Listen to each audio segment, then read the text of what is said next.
أعوذ بالله السميع العليم من الشيطان الرجيم.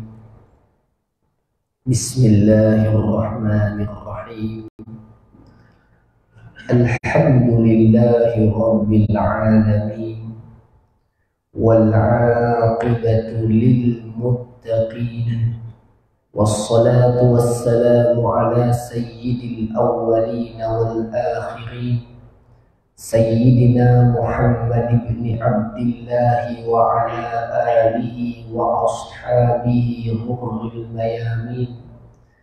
سبحانك لا علم لنا إلا ما علمتنا إنك أنت العليم الحكيم.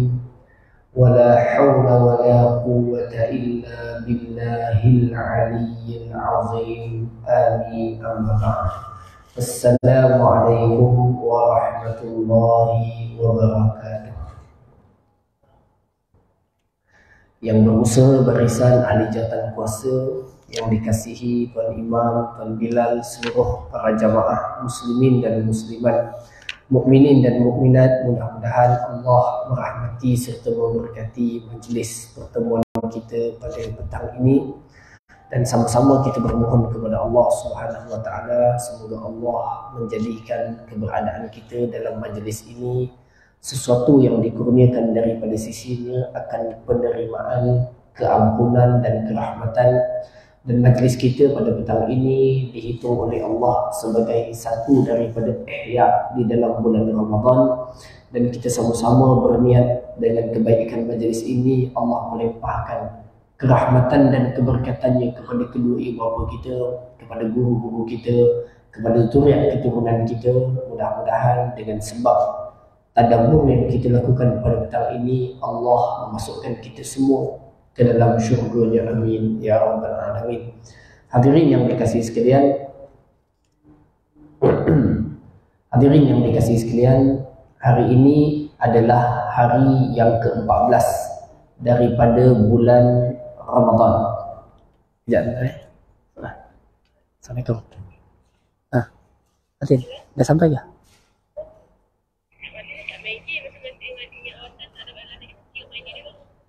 Mrs. Biha boleh sebab saya ada kuliah. Oh, Biha. Ya.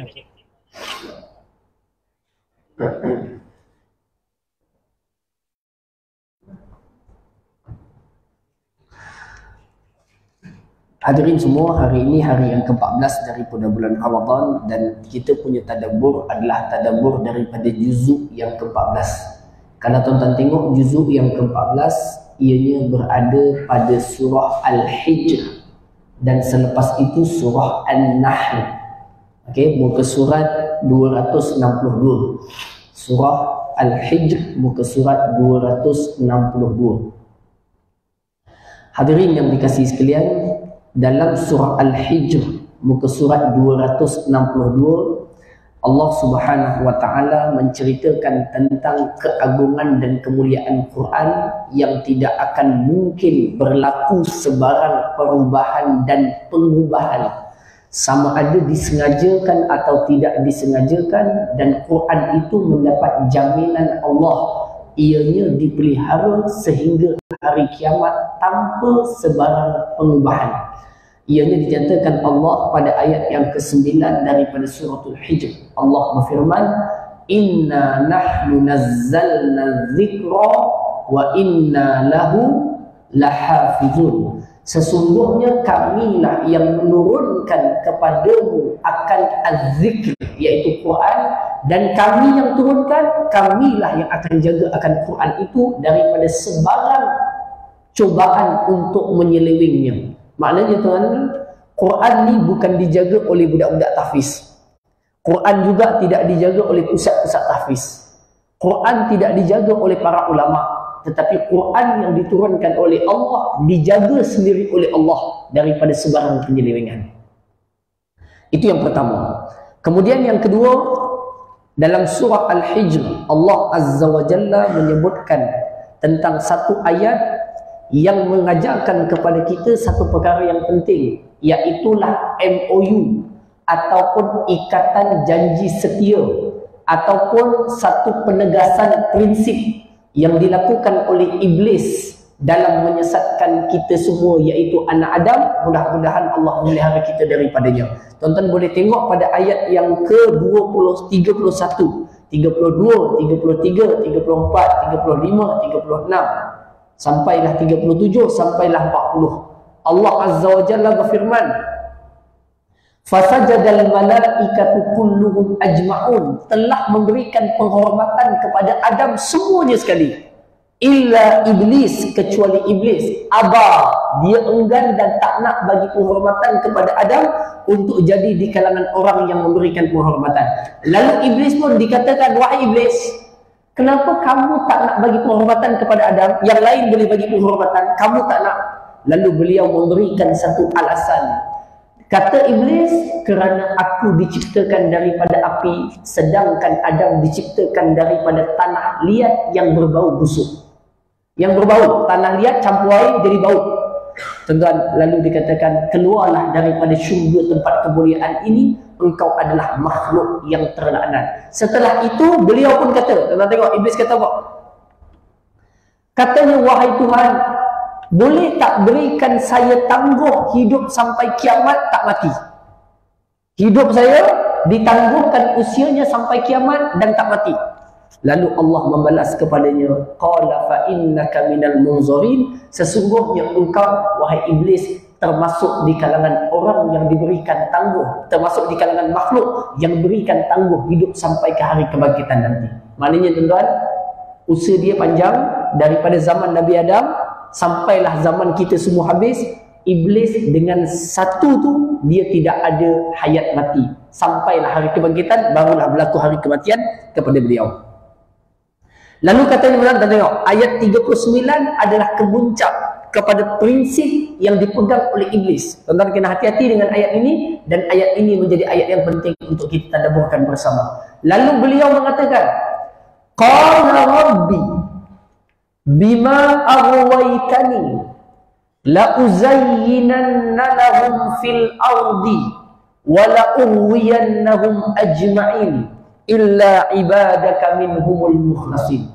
Dia kata, wahai Tuhan, kerana aku telah dijadikan makhluk yang tercela, yang dilaknat, dikeluarkan daripada tempat yang mulia, kerana aku dah dipilih sebagai itu, maka aku berjanji. Tuan-tuan, ini janji dia, tuan-tuan. Dia je punya janji sejak zaman Nabi Adam. Dia kata, aku berjanji, aku akan cuba untuk menyesatkan dan menghasut semua keturunan Adam. Anak kita, zuriat kita, atuk kita, ayah kita, semua keturunan Adam akan aku usahakan mereka itu menyeleweng daripada jalan. Tuan-tuan, perkataan tu kalau tuan-tuan belajar bahasa Arab, perkataan la uzayyinanna dengan la ughwiyanna, itu tu fi'il apa? Fi'il apa cik? Madi ke mudhari' ke amar? Tak dapat jawab, saya tanya pak cik.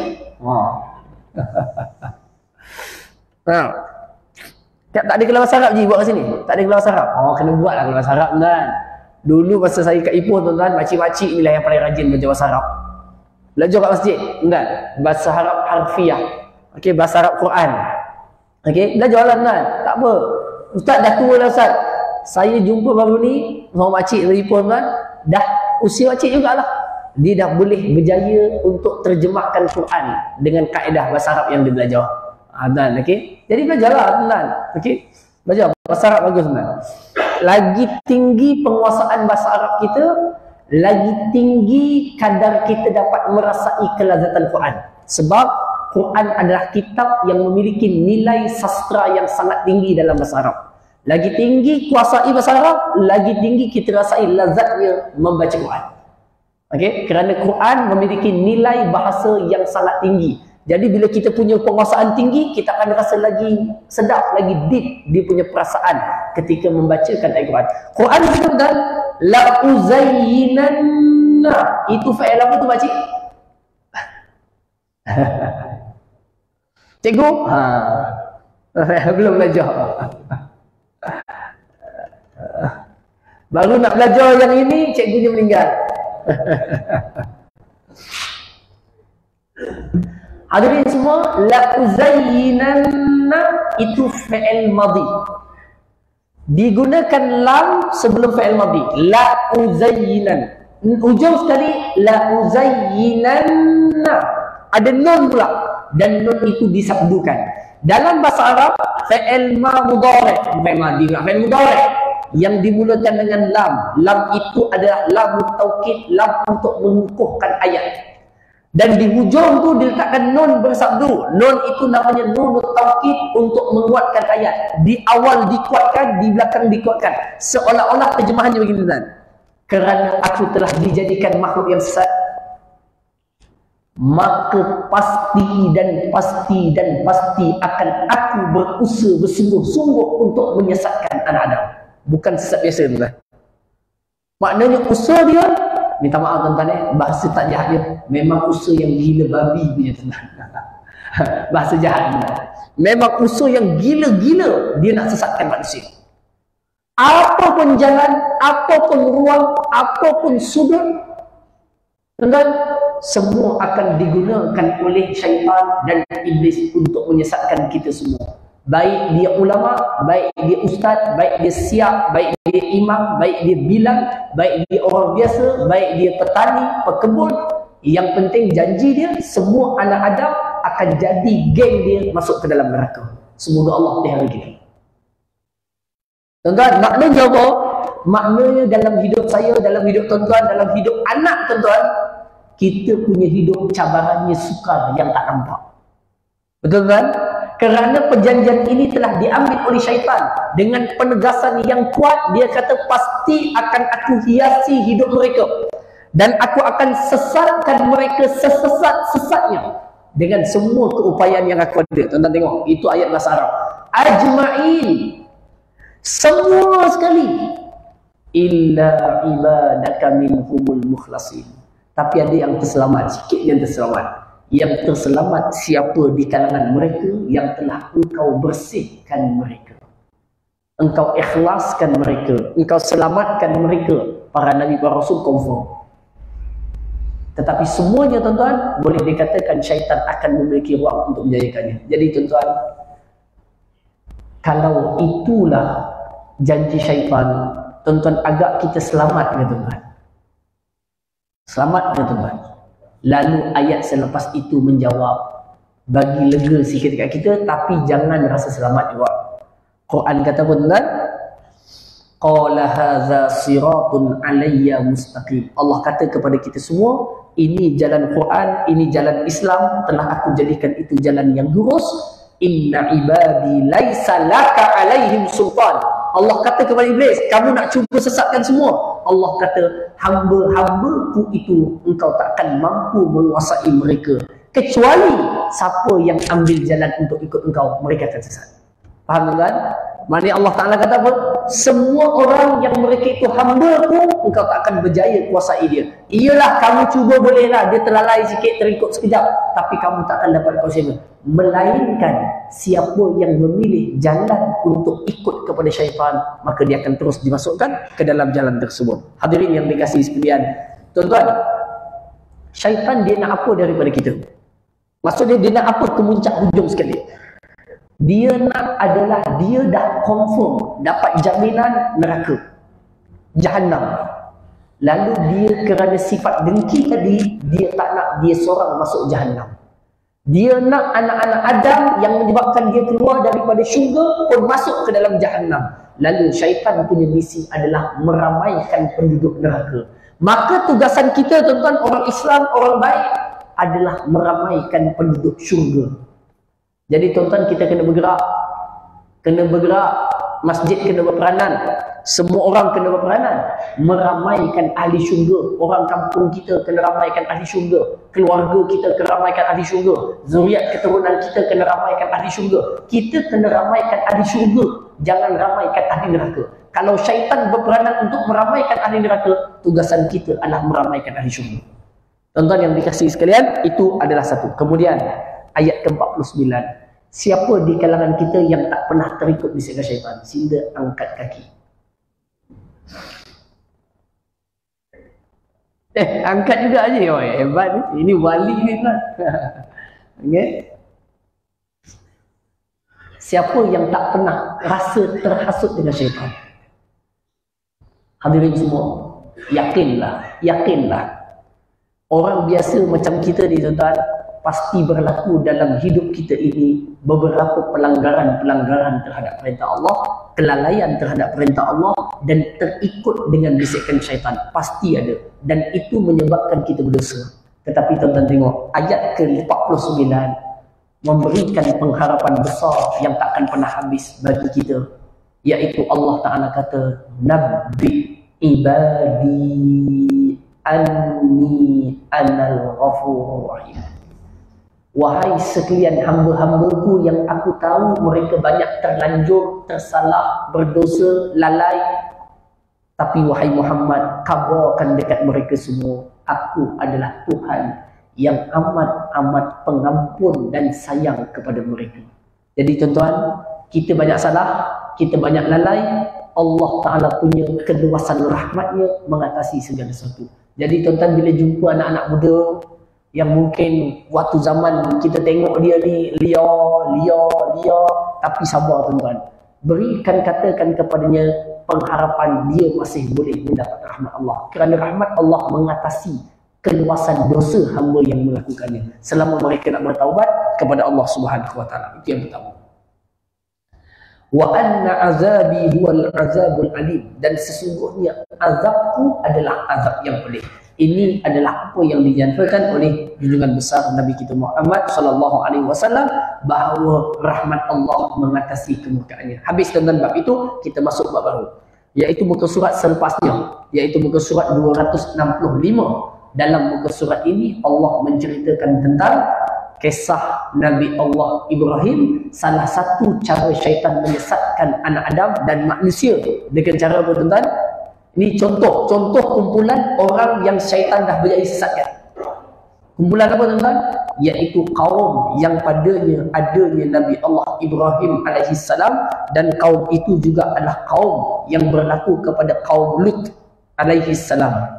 Iaitu hadirin yang dikasihi sekalian, iaitu seorang Nabi telah diuji dengan satu kaum, iaitu Lut telah diuji dengan satu kaum, iaitu kaum yang disesatkan oleh syaitan. Kaum itu adalah kaum yang apa dia? Iaitu yang tak normal. Tak normal maksudnya apa? Kaum yang suka laki dengan laki. Ini tuan-tuan tadi kan dah sebut kan, ayat muka surat sebelah kan sebut syaitan berjanji untuk sesatkan anak Adam, betul? Muka surat selepas dia sebut bentuk yang berlaku. Bentuk apa tuan-tuan? Iaitu LGBT, lesbian, gay, bisexual, tuan-tuan. Okay, LGBTQ.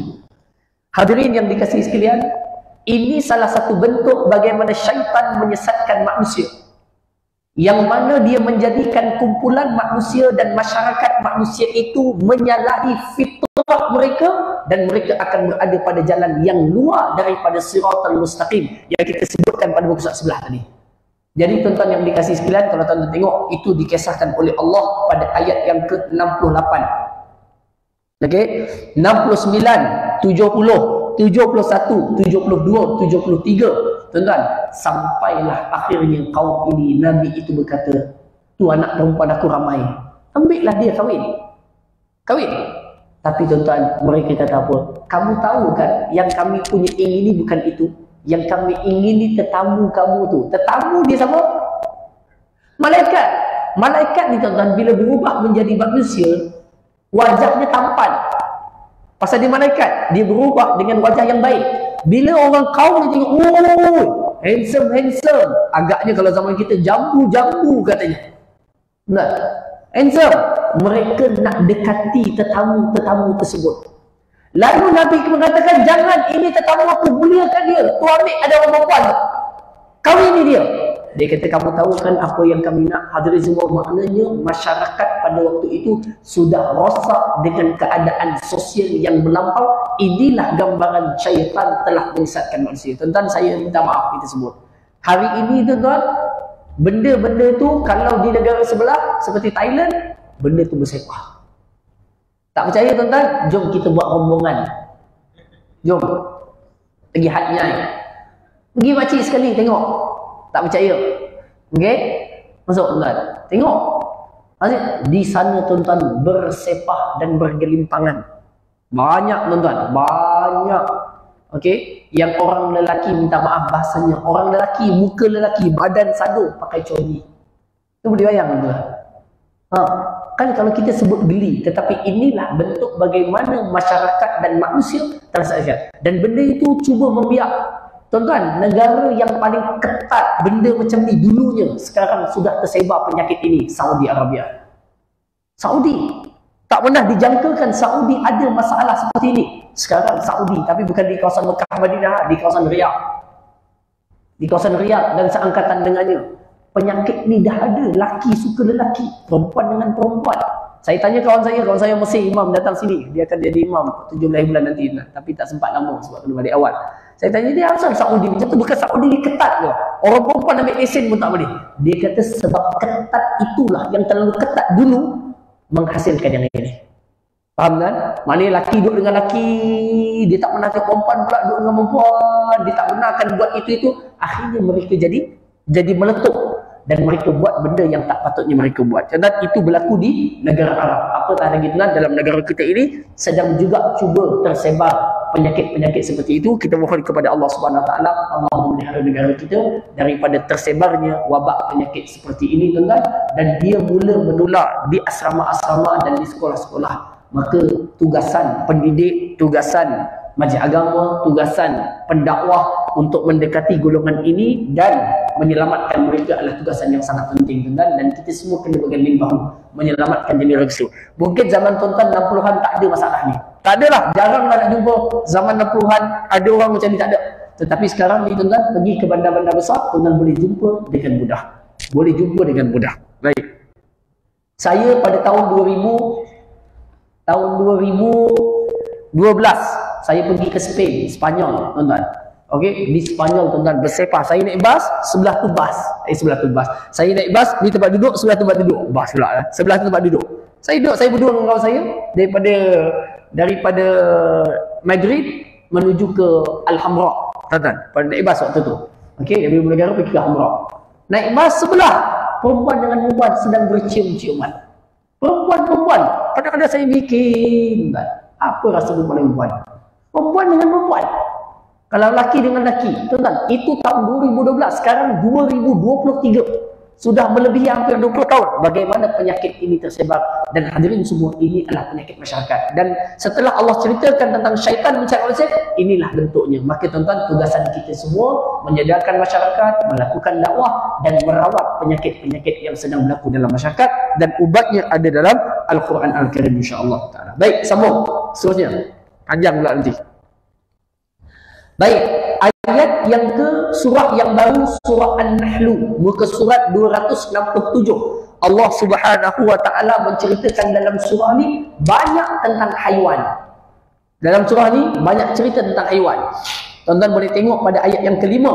Allah Taala kata wal an'amu khalaqaha lakum fiha dif'un wa manafi'u wa minha ta'kulun. Allah jadikan bagi kamu ni ada binatang-binatang ternakan. Dengan binatang itu kamu boleh ambil kulit dia buat baju sejuk.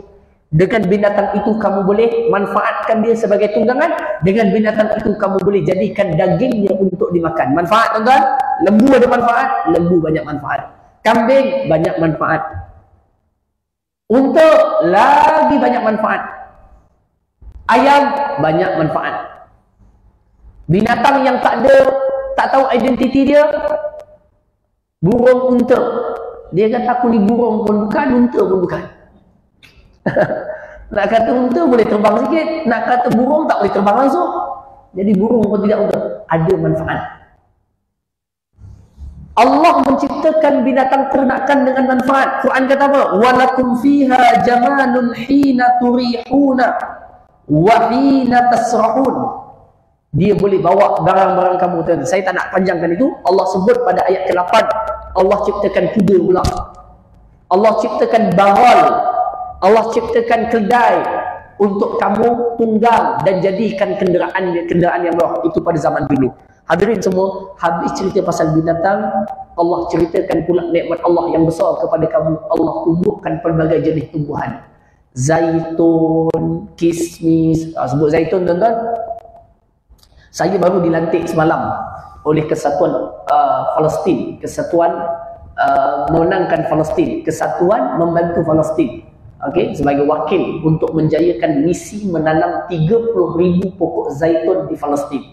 Okey, semalam dia minta saya di Malaysia wakil, dia akan keluarkan surat khas lah untuk melantik saya sebagai wakil untuk menjayakan misi menanam 30,000 pokok zaitun. Maknanya siapa yang nak wakaf satu pokok zaitun, okey, dia beli pokok tu, nanti ditanam di Palestin, hasil buah dan minyaknya akan diberikan kepada masyarakat dan orang ramai. Dia semalam dia lantik saya, nanti tuan-tuan, nanti kita akan gerakkan dah iklan untuk capai sasaran 30,000 pokok yang nak ditanam. Okey, satu pokok dengan jumlah kesemuanya adalah lebih kurang $50. $50 lebih kurang RM220, lebih kurang lah tuan-tuan. Okey, satu pokok nanti dia tagkan nama Allah Yarham ke apa semua, dimasukkan dalam tu sekali dan dia ambil gambar di antara kita ini pokoknya. Nanti dia akan membesar, hasilnya keluar, itulah menjadi jariah siapa yang mewakafkan pokok zaitun tersebut. Jadi tuan-tuan, itu adalah salah satu disebutkan. Quran kata apa dia? Kami tumbuhkan kamu zaitun, kurma, anggur dan pelbagai buah-buah. Nikmat tuan-tuan. Tadi binatang, daging, kemudian tumbuhan. Dalam ayat ni namanya surah apa, Pakcik? Surah An-Nahlu. An-Nahlu maknanya apa? Lebah. Dalam semua binatang tadi, sampai satu masa Allah Ta'ala fokuskan kepada satu binatang. Tuan-tuan, ingat, bila Allah Ta'ala fokuskan pada satu binatang ni, diceritakan khasiatnya, jangan ragu dia berkhasiat. Dan jangan ragu binatang ni kena dikaji. Jangan ragu binatang ni mesti dibuatkan R&D, Research and Development. Kaji tentang binatang ni. Padanya mesti banyak benda-benda penting untuk kita pelajari. Allah Ta'ala sebut, tuan-tuan, ini disebutkan oleh Allah dalam Quran pada ayat ke berapa? Iaitu pada ayat yang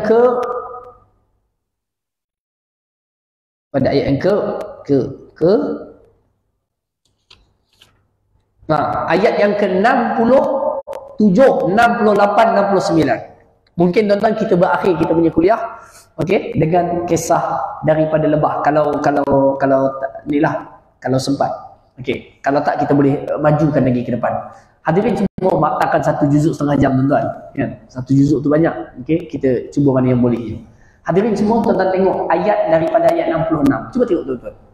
Wa inna lakum fil an'ami la'ibrah, dan sesungguhnya bagi kamu di dalam penciptaan binatang ini ada benda kamu boleh ambil pengajaran, kamu boleh ambil keinsafan. Kamu tengok betul-betul lembu tu, tengok betul-betul unta tu, tengok betul-betul kambing tu. Pada ciptaan dia banyak pengajaran kamu boleh ambil. Apa dia tuan-tuan? Yang tu tuan-tuan cari sendiri. Tajuknya bukan hari sekarang ni. Kita nak pergi tajuk yang lain. Nusqikum mimma fi butunihi. Kami bagi kamu minum daripada perut binatang tadi. Kami bagi kamu minum daripada perut binatang tadi. Daripada perut dia tuan-tuan, keluar minuman kamu, iaitu susu. Tuan-tuan, uniknya susu itu keluar warna putih. Binatang tu makan rumput warna hijau, keluar tai warna ini khilaf ulama. Khilaf ulama. Okey, ada hijau, ada kelabu, ada coklat, tak kisah. Daripada rumput yang hijau keluarnya coklat ataupun kelabu, kencingnya yang kuning, di tengah-tengah itu keluar susu yang sangat putih. Tak ajaib kan? Ajaib. Lebih ajaib, Quran Quran membongkarkan dalam sudut saintifik. Tengok ayat tu, ini ayat sains tuan.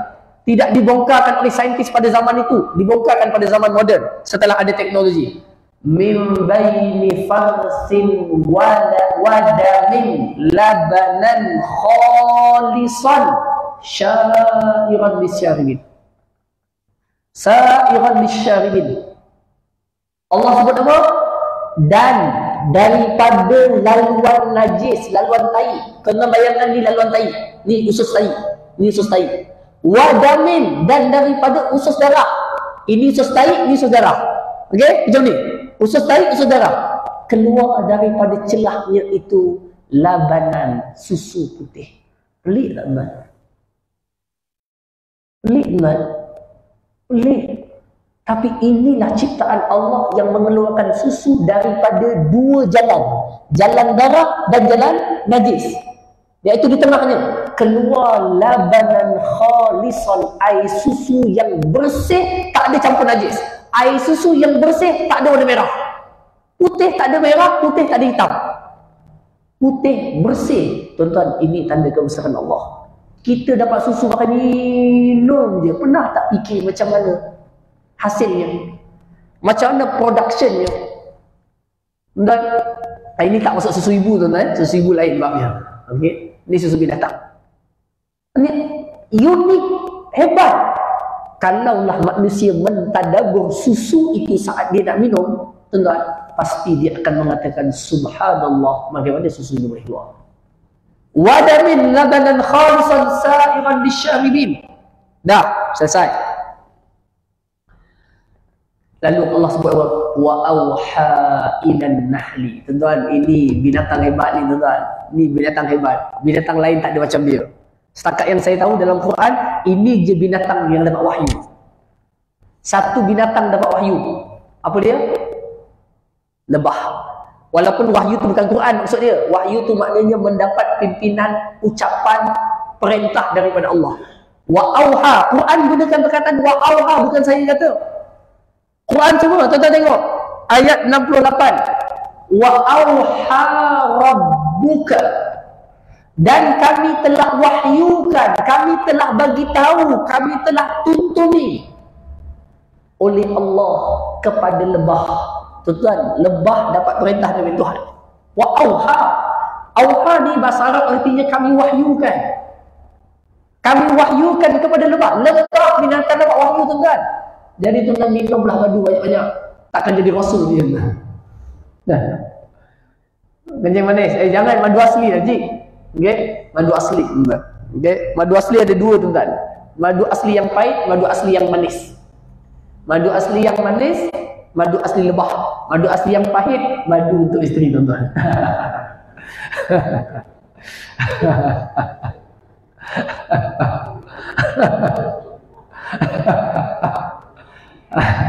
Dia ada madu manis, madu pahit, tuan-tuan. Lain, tak sama. Baik. Hadirin yang dikasih sekalian. Selawah je masih. Okey. Hadirin semua, apa saya nak sebut kena hilang? Apa sebut tadi? Baik, lebah. Tuan-tuan, Allah mewahyukan kepada lebah untuk cari makan di tempat yang Allah wahyukan. Subhanallah. Tempat yang dia ambil makan daripada mana? Tengok Quran kata apa?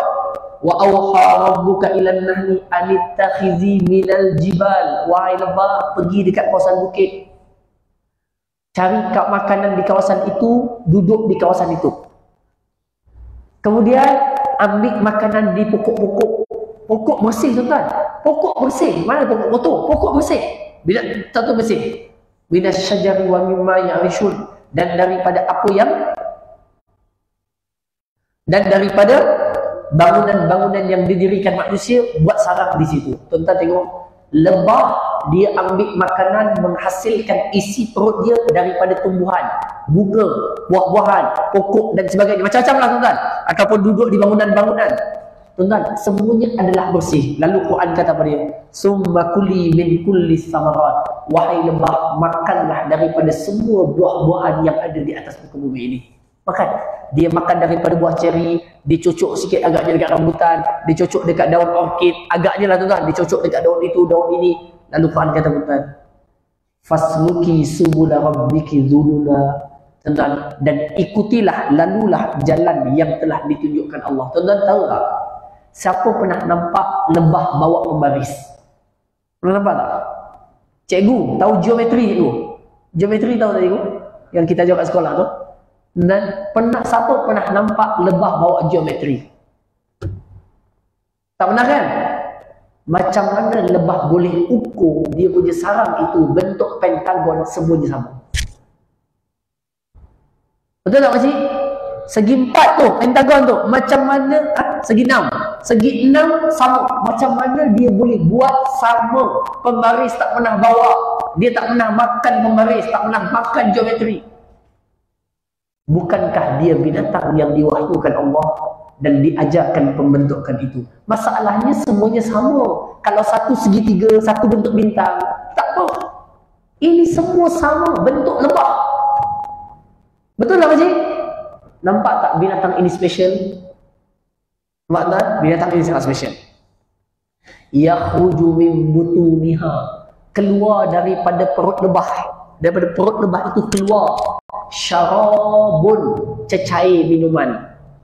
Tuan-tuan jadi madu kalau nak minum biar dia cair. Maksudnya madu tu dia cair sifatnya. Tu Quran gunakan kata syarab. Syarab tu benda yang diminum. Kalau benda tu pejal, dia tak namakan minum. Pejal dinamakan makan. Lalu Quran kata syarabun, benda yang diminum. Mukhtalifun alwanu, madu ini memiliki pelbagai warna. Madu warna putih ada, madu warna hitam ada, madu warna coklat ada, yang madu tualang warna merah. Wah, ini macam ada toki tualang je kuat bunyi tu. Angkat tangan Pak Haji yang jual madu tualang. Enggak? Warnanya pelbagai. Saya yang tak pernah rasa yang warna putih tu je tak pernah rasa. Tapi nampak orang asli ada jual. Saya naik kamera tu, nampak orang asli jual. Tak tahu apa rasa dia tu. Kelulut tu kelulut juga, putih tu kelulut juga. Oh, kelulut banyak jenis lah Tuan-tuan, madunya pelbagai warna. Quran kata, pertama cecair, kedua pelbagai warna. Tuan-tuan, ini paling besar Quran sebut. Fihi syifa'un linnas. Fihi syifa'un linnas. Pada madu itu terdapat penyembuh buat manusia. Dan perkataan penyembuh tidak dikhususkan untuk sakit apa. Tak sebut sakit apa. Tak sebut sakit apa. Maknanya tuan-tuan, kemungkinan dia boleh cover pelbagai penyakit. Quran kata syifa. Tuan-tuan tak percaya apa lagi kalau Quran dah sebut syifa. Maka tuan-tuan, hadirin yang dikasihi sekalian, ambillah ini jalan ikhtiar kalau ada sakit dan penyakit, kerana Quran menyebutkan itu. Tapi syaratnya tuan-tuan, bukan macam Haji tadi sebut kencing manis nanti, itu madu tiruan. Madunya mesti asli, original. Kalau tuan-tuan makan makin sakit atau makin bermasalah, itu mungkin kerana dia adalah cetak rompak. Skamer tuan-tuan. Bawahnya letak gula, atasnya letak madu punya sarang. Kan? Lepas tu dia cerah, kita nampak, oh ini asli ni. Tuan-tuan. Jadi tuan-tuan, kalau minum madu bermasalah, jangan salahkan madu. Kita yang salah beli. Okey, jadi tuan-tuan pilihlah, carilah jalan untuk dapatkan yang paling asli. Kalau nak paling asli, tuan-tuan petik sendiri dekat pokok, dapatkan sendiri, itu paling original, tuan-tuan makan, insya-Allah ini paket. Tapi penyakit apa? Saya tak tahu, Quran tak jelaskan, tetapi ulama mengarang kitab tib perubatan khusus pada menyebutkan fadilat-fadilat yang sangat banyak, antaranya buasi, antaranya cerit-berit dan sebagainya. Dan saya tak tahu nak sebut apa tuan. Saya ada seorang syekh, dia pernah datang sini juga, namanya Syekh Ahmad Toha, orang Mesir. Dia ni memang orang yang suka pegang dengan madu. Dia kata madu kelulut ni, dia kata dia pernah cuba, dia ambil, dia letak kat mata dia. Tapi tuan-tuan buat sendirilah. Salah, jangan cari saya. Ini dicerita pengalaman dia. Dia kata kelulut ni mabuk, dia kata. Dia Mesir. Dia duduk sini, dia beli, dia letak dekat mata dia. Dia pakai mata tak? Dia kata dia letak kat mata dia, dia rasa mata dia lebih cerah ataupun lebih segar. Allahu a'lam. Okey, saya tak pernah cuba lagi lah. Setakat ni alhamdulillah mata saya boleh nampak lagi makcik, alhamdulillah. Mudah-mudahan Allah tambahkan nikmat itu. Tuan-tuan. Jadi tuan-tuan, apa yang saya nak sebut adalah yakin salah satu daripada nikmat Allah kepada manusia adalah ciptaan lebah. Lawan lebah apa dia? Lalat. Lalat diceritakan Allah dalam Quran binatang yang kotor. Lalat ni dia pergi kat mana je? Ada bangkai, ada ikan mati, ada ayam mati, ada kambing mati, dia akan datang. Dia pergi ke mana-mana. Dan lalat membawa kotor, sedangkan lebah membawa kebersihan, membawa penawar dan kebaikan. Allah umpamakan dalam Quran satu lalat, satu lebah. Jadi tuan-tuan nak jadi lalat ke nak jadi lebah?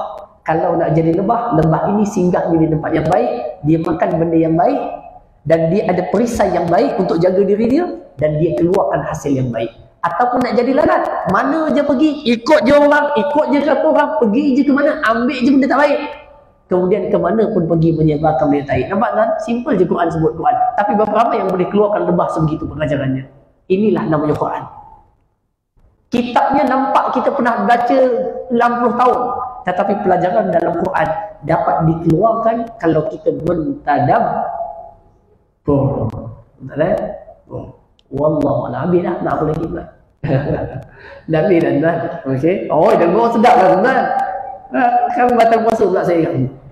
Jadi tuan-tuan hadirin semua, alhamdulillah, insya-Allah nanti kalau lepas Ramadan, selain kita belajar jin tu, nanti kita bolehlah sikit-sikit ambil tadabbur pada masa-masa yang lain, waktu duha ke, buatlah kuliah duha, tadabbur Al-Quran atau belajar Quran harfiah. Okey tuan, boleh, tak ada masalah. Saya bolehlah tolong kalau nak mengajar harfiah Al-Quran tu waktu duha, tak ada masalah. Okey, pengajar tu bagus tuan. Okey, bagus, sangat bagus. Dan saya punya bidang dengan Quran. Saya punya master, saya punya degree dan master dalam bidang tafsir, dan PhD saya bukan major lah. Okey, bukan major, adalah tafsir juga. So saya daripada degree, master dan PhD ada bidang tafsir. Walaupun begitu tuan-tuan, saya mengakui bahawa ilmu tentang tafsir ini yang ada pada saya terlalu sedikit berbanding dengan rahsia yang ada dalam Quran yang takkan pernah habis dibongkar. Kitab ini terlalu agung tuan-tuan. Kitab yang tak pernah kenyang oleh para ulama untuk mengkajinya. Jadi tuan-tuan, peganglah dengan Quran dan tadabburlah maknanya, kerana di dalamnya terdapat jutaan hikmah untuk kita ambil dalam kehidupan kita.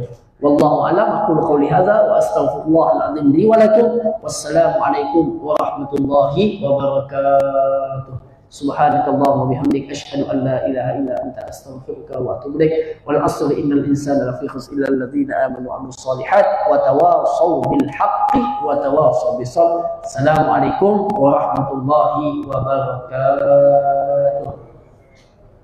Siapa yang nak ikuti perkembangan juzuk-juzuk ni boleh buka dalam Facebook Pondok Ngaji Raudatul Muslimin. Daripada juzuk 1 sampai juzuk 14 ada dalam Facebook. Okey, ada dalam Facebook. Dan siapa yang berminat nak wakafkan zaitun tu boleh tuan-tuan boleh maklumkan pada saya, nanti kita buat proses pendaftarannya dan kita akan hantar duit ke sana insya-Allah. Wallahu a'lam.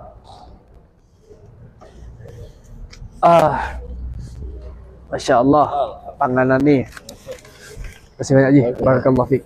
Ada lagi? Ada lagi. Jazakumullah khair. Terima kasih Ji. Barakallahu fik.